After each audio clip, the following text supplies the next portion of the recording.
Hər il olduğu kimi bu ildə Soğanlıq Əhlibeyt məscidinin və xeyrsevər insanların dəstəyi ilə İraqın Nəcəf-Kərbəla ziyarət yolunda qurulan Gürcüstan Nurul Hüseyn xeyməsi Ərbəyin zəvarlarına xidmət göstərir.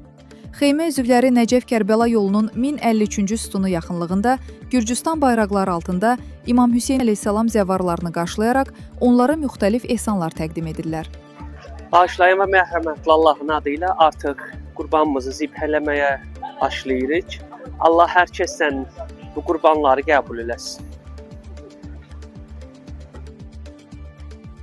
Xeymə rəhbərliyinin bildirdiyinə görə xidmət fəaliyyəti ümumilikdə 10 gün davam edəcək və bu müddət ərzində minlərlə zəvvara xidmət göstərilməsi nəzərdə tutulur.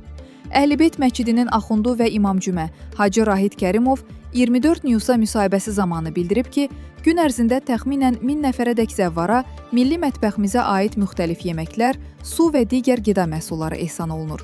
O qeyd edib ki, burada zəvvarlara yeməklə yanaşı rahat istirahət imkanı da yaradılıb.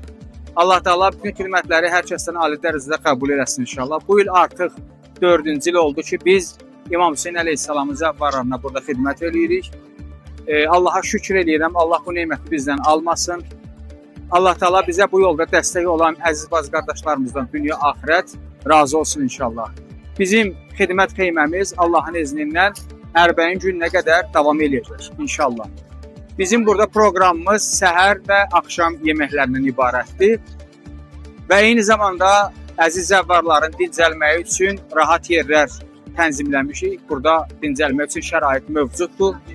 Və Azərbaycandan, Türkiyədən, Rusiyadan, Gürcüstandan gələn zəvvarlar xüsusilə burada dincəlirlər və onların ağızlarına uyğun yeməklər burada təqdim olunur. Əziz qardaşlar xidmət göstərirlər. Təşəkkürümü bildirirəm. Biz gün ərzində 800-1000 nəfərə qədər ehsan yemək düzəldirik. Allah əziz xidmətçi qardaşlardan dünya axirət razı olsun. Allah Taala inşallah bu xidməti ömrümüzün son xidməti qərar verməsin. Qeyd edək ki, Gürcüstan Nurul Hüseyn xeyməsi artıq bir neçə ildir ki, Ərbəyin ziyarəti günlərində Nəcəf-Kərbəla yolunda könüllü şəkildə zəvvarlara xidmət göstərir və bu xeyirxah ənənəni uğurla davam etdirir.